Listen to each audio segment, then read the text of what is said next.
नमस्कार दोस्तों, आपका हमारे चैनल में बहुत-बहुत स्वागत है। जैसा कि आप सबको पता है कि हमने बेसिक मैथ की शुरुआत की है, बेसिक क्लास की शुरुआत की है, बिल्कुल ज़ीरो लेवल से हमने पढ़ना चालू किया है। ऑलरेडी हमारे 3 लेक्चर डल चुके हैं, लेक्चर 0, फर्स्ट और सेकंड। आज लेक्चर थर्ड की बात करेंगे हम, यानी कि मैंने अभी तक 3 लेक्चर जो करे हैं उसमें बेसिक से स्टार्ट किया है, ज़ीरो लेवल से स्टार्ट किया हमने बिल्कुल। सबसे पहले हमने संख्याओं डिजिट से चालू किया है, हमने नंबर जाने कौन-कौन से होते हैं और जो मैं लास्ट लेक्चर की बात करूँ अगर, तो हमने रियल नंबर के अंतर्गत आने वाली सारी संख्याओं को विषय में देखा था। अगर बात की जाए तो एक माइंड मैप की तरह उनको सारा एक चार्ट द्वारा दर्शाया था। उन्हीं नंबर को आज हम एक-एक करके और डिटेल से पढ़ते हैं। तो देखिए जरा पहला अगर मैं बात करूं पहली संख्या की, तो सबसे पहले हम बात करें नेचुरल नंबर। नेचुरल नंबर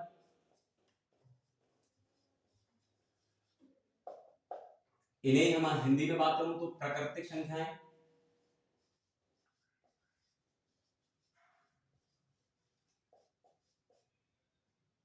क्या होती है प्राकृतिक संख्या, क्या होते हैं नेचुरल नंबर? तो जैसे हमने बचपन से पढ़ रखा होगा कि 1 से स्टार्ट होकर के और जो अनंत तक चलते हैं वही तो प्राकृतिक संख्या है, नेचुरल नंबर है। अगर मैं इसकी और क्लोज डेफिनेशन दूं, मतलब इसका मतलब और सरल शब्दों में कहूं तो गणना की जो भी संख्या है, मतलब जिन संख्याओं से हम गिनती प्रारंभ करते हैं वह सारे ही वह गिनती जहां से हम प्रारंभ करते हैं वही तो नेचुरल नंबर है। यानी कि अगर मैं फॉर एग्जांपल आपसे कहूं कि भाई एक क्लास में कितने स्टूडेंट हैं गिन के बताओ जरा, तो आप कहां से करोगे? 1 2 3 4 5 6 1 से ही करोगे ना स्टार्ट। ऐसा तो है नहीं कि आप कहो कि 0 1 2 3 0 से नहीं करोगे, आप कभी भी स्टार्ट कहां से करोगे? 1 2 3 4। इसलिए तो जो प्राकृतिक संख्या है वो कहां से स्टार्ट होती है, यानी गणना की जो संख्या होती है वो 1 से स्टार्ट होती है। तो देखिए जरा इनको डिनोट जो करते हैं वो n से प्रदर्शित किया जाता है, n से इनको प्रदर्शित करते हैं। देखिए जरा 1 2 3 4 5 कहां तक जाएंगी? अनंत तक जाएंगी, इन्फिनाइट तक जाएंगी, मतलब अनंत। तो जो नेचुरल जो नंबर है वो 1 से स्टार्ट होकर के और कहां तक जाते हैं? अनंत तक, इन्फिनाइट तक। क्योंकि आप देखोगे तो एक फॉर एग्जांपल कोई भी संख्या अगर मैं ले लूं, जैसे मैंने 5432 अगर कोई संख्या लिखी, अगर मैं इसमें एक ऐड कर दूं तो अगली संख्या क्या बन जाएगी? 5433। इसका मतलब ये है कि जो संख्या है वो एक जोड़ो और आगे बढ़ते जाओ, इसलिए इनका अंत नहीं है, ये अनंत कहलाती है। और देखिए जरा अगर मैं इन्हीं की बात करूं तो इनको इतिहास के अनुसार, नेचुरल नंबर को ही इतिहास के अनुसार अगर देखा जाए तो इन्हें ही बोलते हैं हिंदू अरबी संख्या। हिंदू अरबी संख्या, या इंग्लिश में बात करूं तो इनको ही बोला जाता है हिंदू अरेबिक नंबर।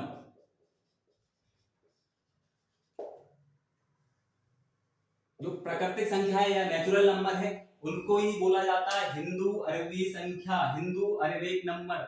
आपको ध्यान हो तो एक एसएससी या एक एग्जाम में पूछा गया था, एक क्वेश्चन बना था कि भैया जो स्टार्टिंग की 50 तक जो नंबर है, स्टार्टिंग की जो 1 से लेकर 50 तक की संख्याओं का, अरबी संख्याओं का औसत ज्ञात कीजिए। मतलब कि क्वेश्चन आया था कि 1 से लेकर 50 तक की अरबी संख्याओं का एवरेज यानी कि औसत क्या होगा। लेकिन क्वेश्चन आया था अरबी संख्या से, तो आपको पहले तो ये पता होना चाहिए कि भैया जो हिंदू अरबी संख्या है वो नेचुरली नंबर है। लेकिन बच्चे कंफ्यूज हो गए थे इसमें कि भैया ये कौन सी संख्या आ गई, हिंदू अरबी संख्या कौन सी है। इसलिए वो क्वेश्चन आप कई लोगों ने गलत करे आए थे और कई सारे लोगों को ये पता भी नहीं था, कई स्टूडेंटों को ये पता नहीं था कि अरबी संख्या को ही हम नेचुरल नंबर बोलते हैं, या ऐसा कहूं कि नेचुरल नंबर ही अरबी संख्या है। ये इतिहास के अनुसार इनको ही क्या बोलते हैं? नेचुरल नंबर को ही क्या बोलते हैं? हिंदू अरबी संख्या, यानी कि हिंदू अरबिक नंबर। तो ये भी अगर मैं बात करूं तो ये भी क्या होते हैं? वही नेचुरल नंबर 1 2 3 4 इनफिनाइट तक। अच्छा एक चीज और देखिए, अगर इसमें भी अगर आपसे पूछ लिया जाए सबसे छोटी प्राकृतिक संख्या, मतलब सबसे स्मॉलेस्ट नेचुरल नंबर, क्या पूछ लिया जाए आपसे?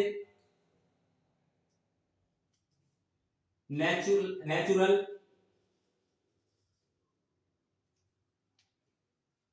स्मॉलेस्ट नंबर, यानी कि अगर मैं हिंदी में बात करूं तो यानी कि सबसे छोटी प्राकृतिक संख्या, सबसे छोटी नेचुरल नंबर, सबसे स्मॉलेस्ट नेचुरल नंबर की अगर मैं बात करूं तो कहां से स्टार्ट होता है? 1 से। हिंदी में भी लिख देता हूं मैं, सबसे छोटी प्राकृतिक संख्या क्या है भैया? क्वेश्चन बन जाता है कई बार एग्जाम में कि सबसे जो छोटी है वो नेचुरल, मतलब सबसे नेचुरल स्मॉलेस्ट नंबर कौन सा है? तो 1 है, यानी कि सबसे छोटी जो प्राकृतिक संख्या है वो क्या है? 1। और एक चीज और इसे नोट करिए कि जो नेचुरल नंबर होते हैं, सारे ही नेचुरल नंबर जो होते हैं, प्राकृतिक संख्याएं होती हैं, वो पॉजिटिव होती है, धनात्मक होती है, नेगेटिव नहीं होती। और यहाँ तक हमने जो नेचुरल नंबर की बात की, तो यहाँ से इतने ही क्वेश्चन आते हैं कि सबसे छोटी जो है, अगर हाँ एक और सबसे, अगर एक ही इसमें भी अगर देखो जरा, अगर पूछ लिया जाए आपसे कि सबसे बड़ी, यानी कि सबसे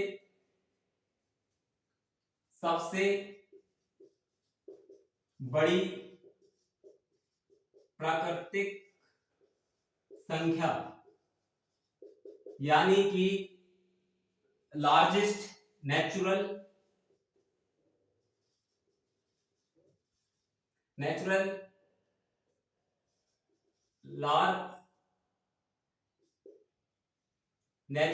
largest number, natural largest number यानी सबसे बड़ी प्राकृतिक संख्या क्या होगी? इनफिनाइट, जिसे हम अनंत बोलते हैं।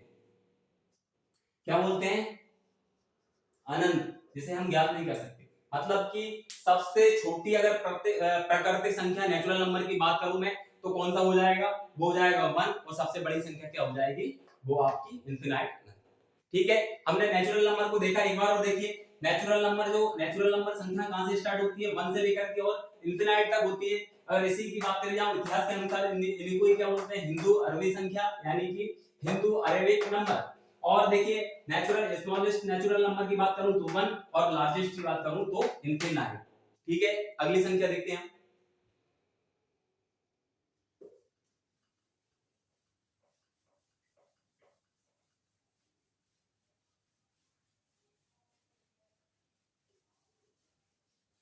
अगली जो संख्या है, अगर मैं बात करूं तो कौन सा है? पूर्ण संख्या, होल नंबर। अगली जो संख्या है वो क्या है? Whole number. क्या है? होल नंबर, यानी कि पूर्ण संख्या। पूर्ण संख्याएं क्या होती है? पूर्ण संख्याएं।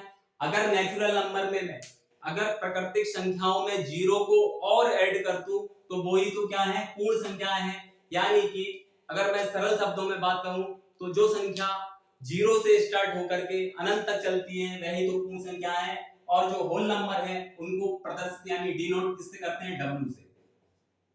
0 1 2 3 4 कहां तक जाएंगे? ये भी इंफिनाइट तक जाएंगे। तो मेरे कहने का सीधा सा मतलब है, तात्पर्य है कि अगर नेचुरल नंबर में जीरो को और ऐड कर दूं, यानी कि डेफिनेशन जो इसकी होगी वो क्या होगी कि अगर मैं नेचुरल नंबर में जीरो को और ऐड कर दूं तो वही तो क्या है? होल नंबर है, यानी कि पूर्ण संख्या है। और देखिए, इसमें क्वेश्चन सीधा सीधा पूछ लिया जाता है कि सबसे स्मॉलेस्ट जो नंबर है, होल नंबर कौन सा है? यानी कि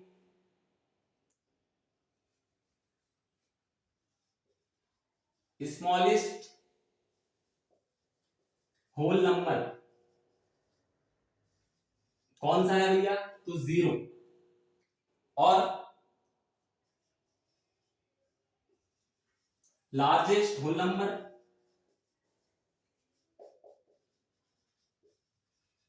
कौन सा है? लार्जेस्ट होल नंबर भैया, लार्जेस्ट होल नंबर की बात करूंगा तो कौन सा है? वो है इनफिनाइट। तो यहां से कौन कौन से क्वेश्चन बन सकते हैं? तो सबसे पहले अब मैंने बात करी पूर्ण संख्याएं क्या होती है। अगर नेचुरल नंबर में मैं जीरो को और ऐड कर दूं वही क्या हो जाती है? होल नंबर, यानी कि पूर्णांक संख्याएं। इनको W से डिनोट किया जाता है, रिप्रेजेंट किससे किया जाता है? W से किया जाता है।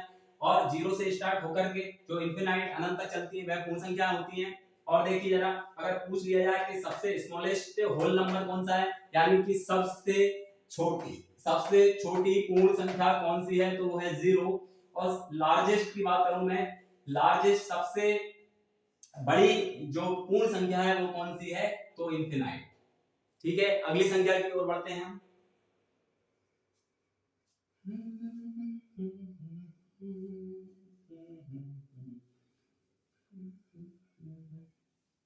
अगला जो नंबर है वो इंपोर्टेंट नंबर है,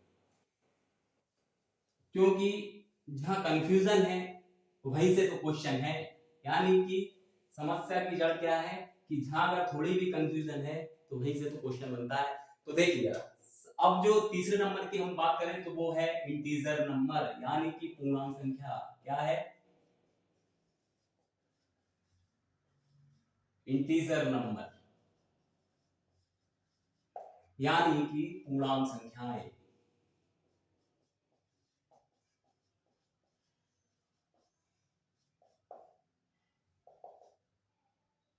क्या होती है पूर्णांक संख्याएं? तो देखिए जरा, जो पूर्णांक संख्याएं होती हैं वो नेगेटिव भी होती हैं, पॉजिटिव भी होती हैं और जीरो भी। तो देखिए अगर मैं नंबर लाइन बताऊं आपको,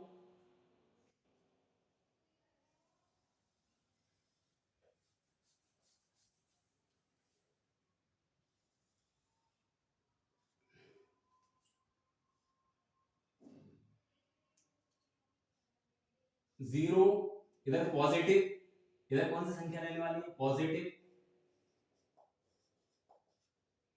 पॉजिटिव इंटीजर, और इधर जो है वो नेगेटिव इंटीजर, नेगेटिव इंटीजर।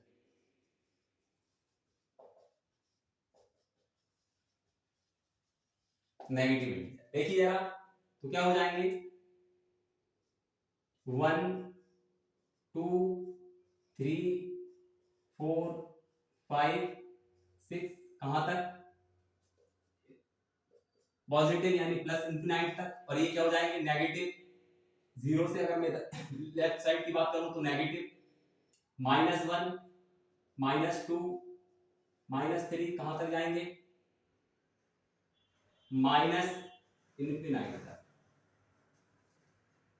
तो देखिए जरा, अगर मैं बात करूं तो जो इंटीजर है, पूर्णांक संख्या है, उनको हम तीन भागों में बांट सकते हैं। कौन कौन से तीन भागों में बांट सकते हैं? देखिए जरा, तो सबसे पहले मैं अगर बात करूं नेगेटिव इंटीजर की,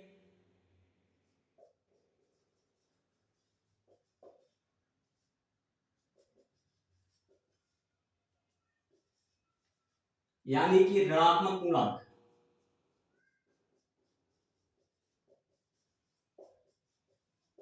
क्या है ये ऋणात्मक पूर्णांक? तो देखिए जरा,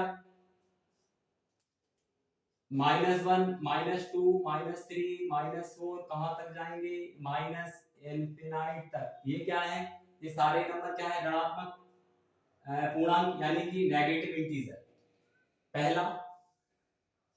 दूसरा जो नंबर है वो पॉजिटिव इंटीजर,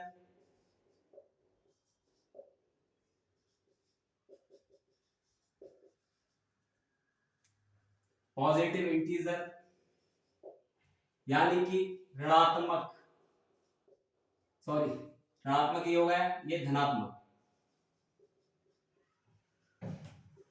धनात्मक पूर्णांक। क्या हो जाएंगे धनात्मक पूर्णांक? तो 1 2 3 4 5 6, कहां तक जाएंगे? पॉजिटिव यानी कि धनात्मक इंफिनाइट तक। और सुनो, थर्ड जो है पूर्णांक का हिस्सा, मतलब पूर्णांक का ही भाग, वो है जीरो। क्या है? शून्य। इसको ही क्या बोलते हैं? जीरो। ये क्या है भैया? ये नेगेटिव है कि पॉजिटिव? सबसे पहले तो जीरो ना तो पॉजिटिव है, नीदर नेगेटिव एंड पॉजिटिव, मतलब ना तो ये नेगेटिव है और ना ही ये पॉजिटिव है, मतलब नीदर नेगेटिव एंड पॉजिटिव। और देखिए जरा, तो क्या है फिर भैया? ना तो सम है, सॉरी, ना तो ये धनात्मक है और ना ही ऋणात्मक है, ना ही ये नेगेटिव है ना पॉजिटिव, फिर क्या है? यह है इवन इंटीजर। किस क्या बोलते हैं इसको? समपूर्णांक। क्या है ये? सम पूर्णांक, यानी कि इवन इंटीजर। क्या है ये? शून्य। शून्य क्या है? सम पूर्णांक, यानी कि इवन इंटीजर। देखिए जरा, हमने सबसे पहले देखा इंटीजर, तो पूर्णांक संख्याओं को हम तीन भागों में बांटते हैं, जैसा कि हम मैंने नंबर लाइन पे आपको बताया है कि जो जीरो के जो राइट साइड होती है वो कौन सी होती है, पॉजिटिव इंटीजर, और जो जीरो के इस साइड होती है, लेफ्ट साइड होती है, उन्हें बोलते हैं नेगेटिव इंटीजर। और जो जीरो है वो न्यूट्रल है, यानी कि जो zero neither negative and positive, मतलब ना तो यह धनात्मक है और ना ही यह ऋणात्मक है। तो फिर क्या है, ये सवाल उठता है कि फिर क्या है, ना धनात्मक है ना ऋणात्मक है, तो क्या है, यह है सम, मतलब इवन, मतलब सम पूर्णांक यानी कि इवन इंटीजर है जीरो। और देखिए जरा, तो हमने तीन भागों में बांटा, नेगेटिव इंटीजर, पॉजिटिव इंटीजर और शून्य। अब क्वेश्चन यहाँ से क्या क्या बन सकते हैं, मैं उनके बारे में कैसे करूँ। ये तो हो गई भैया कि ये तो हो गई पूर्णांक संख्या है। अब कौन सी संख्या पूर्णांक नहीं होती, उनके विषय में हम बात करेंगे। तो देखिए जरा, अगर मैं बात करूं तो जो पूर्णांक से आपको समझ में आ रहा होगा कि संख्या जो है वो पूरी पूरी होना चाहिए, मतलब स्पष्ट होना, पूरी पूरी होना चाहिए। यह डेसिमल में नहीं होना चाहिए, यानी कि दशमलव में नहीं होना चाहिए। अगर मैं इसकी बात करूं 1.5 यानी कि 1.5, क्या यह पूर्णांक है? तो नहीं है, पूर्णांक नहीं है ये डेसिमल में है, पूर्णांक नहीं है। पूर्णांक होने के लिए पूरी पूरी संख्या होना चाहिए, जैसे 2 3 4 5 6, इनमें से सब ये सारी क्या है, पॉजिटिव इंटीजर है। लेकिन ये जो है वो डेसिमल में है, यानी कि दशमलव में है, इसलिए यह पूर्णांक नहीं है। हाँ, इससे क्वेश्चन कैसा बनता है वो देखिए जरा। अगर मैं बात करूं 1.5 की कि भैया जो 1.5 है इसका क्लोजेस्ट इंटीजर बताओ, क्लोजेस्ट इंटीजर बताओ, इसका क्लोजेस्ट इंटीजर बताओ। तो इसका जो क्लोजेस्ट है, मतलब पास की जो इसका पूर्णांक है, मतलब पास का पूर्णांक कौन सी संख्या है इसके, जो 1.5 है, मतलब जो डेढ़ है, उसके सबसे क्लोजेस्ट जो इंटीजर है वो कौन सा है? तो इसका सबसे जो क्लोजेस्ट इंटीजर है वो क्या है, 2, मतलब पास का पूर्णांक संख्या कौन सी है इसके, 2। और देखिए जरा, अगर मैं बात करूं 2.4, इसका अगर पूछ लिया जाए आपसे क्वेश्चन में, तो देखो एक चीज स्पष्ट है, आप एक चीज जरा ध्यान से सुनिए, बिल्कुल नोट कर लीजिए कि जो दशमलव में जो संख्याएं हैं 2.4, वो पूर्णांक नहीं है, वो पूर्णांक नहीं है, नॉट पूर्णांक, मतलब नॉट इंटीजर। लेकिन बस अगर क्वेश्चन कभी बन जाए कि 2.4 के क्लोजेस्ट जो इंटीजर है वो कौन सी है, मतलब कि 2.4 के समीपतम पूर्णांक संख्या कौन सी है, समीपतम मतलब पास, तो जो 2.4 है उसके समीपतम जो पूर्णांक है वो कौन सी है, 2। अब आपको एक चीज समझ में नहीं आ रही होगी कि 1.5 है उसको हमने 2 लिख दिया, 2.4 है उसको मतलब 2 लिख दिया। और एक एग्जांपल और समझिए, 3.6 की अगर मैं समीप की बात करूं, मतलब इसके क्लोजेस्ट की बात करूं, तो कौन सा होगा, तो वो होगा 4। अब देखिएगा, तो जहां 1.5 लिखा है, मतलब कि अगर 1.5 होगा तो आगे जाएगा, डेफिनेटली बात है। 1.5 1 हो सकता है, 5 2 हो सकता है, कुछ भी हो, आगे जाएगा। लेकिन अगर यही जो संख्या थी, अगर ये हो जाती 1.4, तो फिर इसका जो क्लोजेस्ट इंटीजर होता वो क्या हो जाता, 1। तो ये आई होप, मुझे लगता है कि ये सारी चीजें समझ में आई होगी। तो एक चीज नोट करिए, नोट करके लिख लीजिए कि जो डेसिमल में है, मतलब दशमलव में है, वह पूर्णांक नहीं होती, यानी कि 1.5 जो है वो पूर्णांक नहीं है। लेकिन मैंने जैसा कि आपको बताया क्वेश्चन कैसे बन जाते हैं कि जैसे 2.4 है उसके क्लोजेस्ट इंटीजर कौन सा है, मतलब समीपतम की पूर्णांक संख्या कौन सी है, 2.4 के पास की पूर्णांक संख्या कौन सी है, तो आप क्या कहोगे, 2। जैसे पूछ लिया 3.6 की क्लोजेस्ट इंटीजर कौन सा है, तो वो क्या है, 4। अगर 3 मतलब 0.5 से मतलब ऊपर निकल जाए, जैसे 1.5 था तो 2 हो गया, अगर ये 5 की जगह 4 होता तो 1 हो जाता। और देखिए जरा इंटीजर नंबर से यानी पूर्णांक संख्या से क्या क्या क्वेश्चन बन सकते हैं, और देखिए जरा हम देखते हैं। और देखो जरा, अगर आपसे पूछ लिया जाए कि सबसे स्मॉलेस्ट इंटीजर कौन सा है, तो वो अनंत मतलब इनफिनाइट, ज्ञात नहीं किया जा सकता। क्यों किया जाए, आप देखो ना जरा, अगर मैं सबसे छोटे की बात करूं तो 0 से देखिए, 0 से इस साइड हम बढ़ते जाएंगे तो वो क्या होगा, सबसे छोटा, मतलब 0 से हम जितने दूर जाते जाएंगे वो क्या होगा, छोटा। तो देखिए अगर जैसे नंबर पॉजिटिव होते हैं, पॉजिटिव जैसे 1 2 3 आगे जा रहे हैं, वैसे ही नेगेटिव में भी आगे जाते जाएंगे। ये कहां तक जाएंगे, माइनस इंफिनाइट तक जाएंगे, और पॉजिटिव जो नंबर है वो प्लस इंफिनाइट जाएंगे। तो ये सवाल ही नहीं बनता कि छोटे और बड़े का, मतलब कि हम सीधे सीधे मैं शब्दों में कहूं कि पूर्णांक संख्याओं में ना तो छोटा नंबर को हम अनंत है, इन्फिनाइट है, अगर मैं स्मॉलेस्ट नंबर की बात करूं तो कहाँ है माइनस इन्फिनाइट, और अगर मैं पॉजिटिव में जाऊं यानी कि सबसे बड़ी इंटीजर लार्जेस्ट इंटीजर की बात करूं तो वो क्या है प्लस इन्फिनाइट। तो यहाँ से इतने क्वेश्चन बनते हैं। आई होप आपको ये वीडियो समझ में आई होगी। हमने आज 3 संख्याओं के बारे में बात की। मुझे लगता है कि हमने फुल डिटेल से पढ़ी है उनके बारे में, हर एक क्वेश्चन कहाँ से आ सकता है वो भी बात करी हमने, और मैंने आपको ये भी बताया है कि जो दशमलव में पूर्णांक नहीं होते, पूर्णांक होने के लिए पूरी संख्या होना चाहिए। और जो है सबसे छोटी की बात करूं, सबसे छोटी पूर्णांक संख्या को ज्ञात करना संभव नहीं, यानी कि माइनस इन्फिनाइट तक। और अगर मैं बात करूं कि सबसे बड़ी पूर्णांक तो वो क्या है प्लस इन्फिनाइट तक। आई होप आपको ये लेक्चर समझ में आया होगा। कल हम और संख्याओं की बात करेंगे, आगे जुड़े रहिए हमारे चैनल से। और हमने आज कौन कौन सी संख्याओं के विषय में बात की, एक बार हम थोड़ा सा शॉर्ट में देख लेते हैं। तो सबसे पहले मैंने नेचुरल नंबर की बात की आपसे, कौन से नेचुरल नंबर होते हैं, तो गणना की जो संख्या जो 1 से स्टार्ट होकर के और इन्फिनाइट मतलब अनंत तक चलती है, वह कौन से नंबर कहलाते हैं, वह प्राकृतिक संख्या कहलाती है, नेचुरल नंबर कहलाते हैं। दूसरा हमने होल नंबर की बात की, पूर्ण संख्या कौन सी होती है, तो नेचुरल नंबर में 0 को ओवरराइड कर दूं मैं तो वही तो क्या है होल नंबर है यानी पूर्ण संख्या है।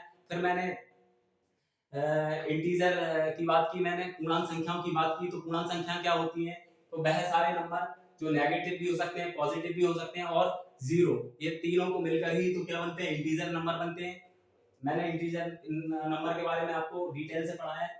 तो आई होप आपको ये लेक्चर समझ में आया होगा। हम मिलते हैं अगले वीडियो में, जब तक के लिए नमस्कार, जय हिंद, जय भारत, बहुत बहुत धन्यवाद।